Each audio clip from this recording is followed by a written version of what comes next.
Hi there. Welcome back to American Lingo Academy. I'm Luna.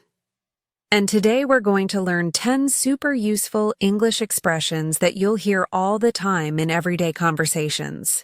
These are the kinds of phrases that native speakers use naturally, so learning them will really help you sound more fluent and confident. Let's get started. Number 1, nothing lasts forever. This is a proverb, and it means that every situation, whether good or bad, will eventually change or come to an end. It's a way of reminding someone that difficult times won't continue indefinitely, or sometimes that we should appreciate good moments because they won't stay with us permanently. For example, imagine your friend just lost their job and they're feeling really worried and sad. You might say to them, "Hey, I know this is tough right now, but remember, nothing lasts forever. You'll find something new soon." You're using this phrase to help them feel hopeful and remind them that this difficult period will pass. Here's another one.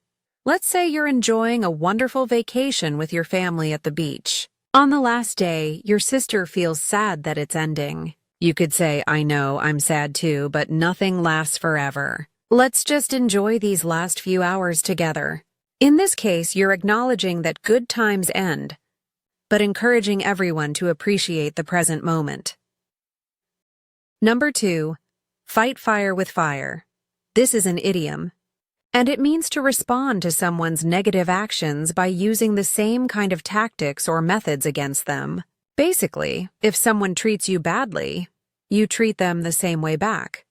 For example, imagine there's a coworker who keeps taking credit for your ideas in meetings.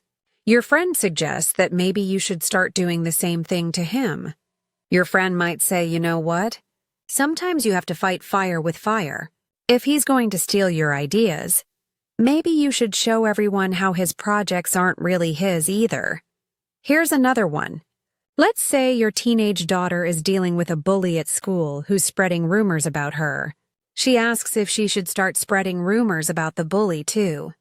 You might say, "I know you want to fight fire with fire, but I don't think that's the best solution here. Let's talk to your teacher instead." Number 3, I was blown away.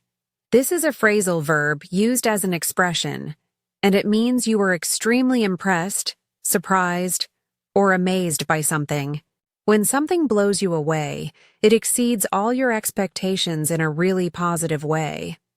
For example, imagine you went to see a musical performance last night, and your coworker asks you how it was. You could say, "Oh my goodness, I was blown away.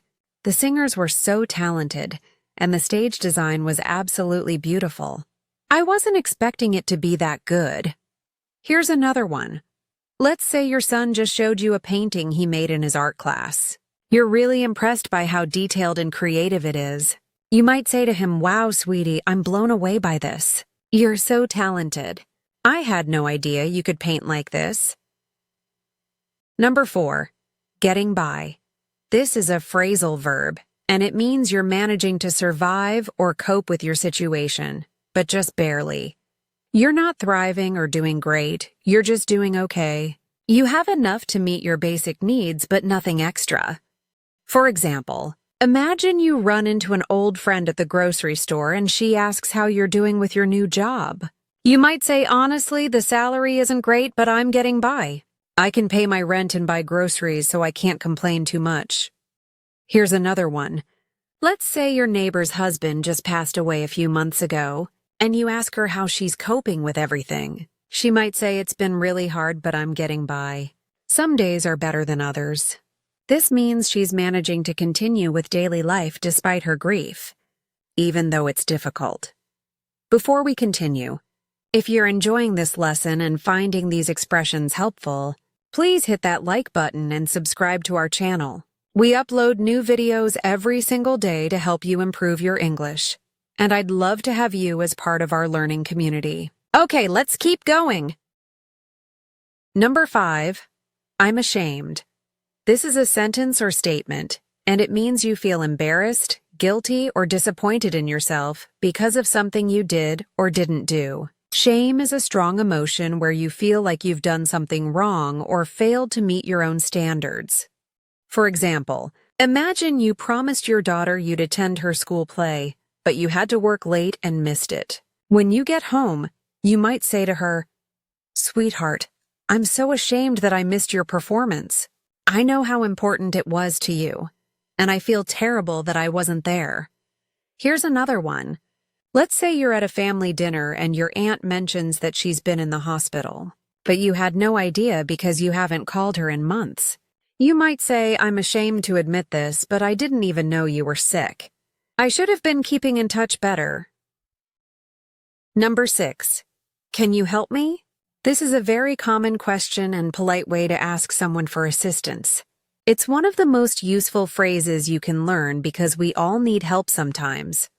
For example, imagine you're at the airport and you can't figure out how to print your boarding pass from the machine. You might approach an airport employee and say, "Excuse me, can you help me? I'm not sure how to get my boarding pass from this machine." Here's another one.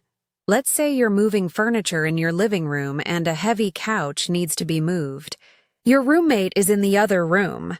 You might call out, "Hey, can you help me for a minute?